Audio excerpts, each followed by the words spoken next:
Hello guys, welcome back to our channel. If your Aura frame stopped turning on after a power outage, it can feel confusing, especially when it was working perfectly before everything suddenly shut off. In some cases, the screen stays completely black, while other times the frame looks unresponsive even after reconnecting power. After an outage, devices sometimes need a quick refresh because power interruptions can affect startup or connection settings without any obvious sign. Before assuming something serious happened, there are few simple things worth checking that often help bring the frame back to normal. We are going to walk through few easy steps that may help your Aura frame power up again. Try these. Step 1. Check the power adapter connected to the Aura frame and confirm it is plugged into a working outlet. Step 2. Disconnect the Aura frame from power for a minute before connecting it again.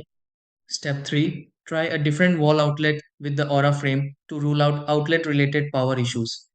Step 4. Press and hold the power button on the Aura frame for several seconds to refresh startup behavior. Step 5. Open the companion app linked to the Aura frame and check whether it still appears online. Step 6. Turn the Aura frame back on and confirm the screen starts displaying normally again.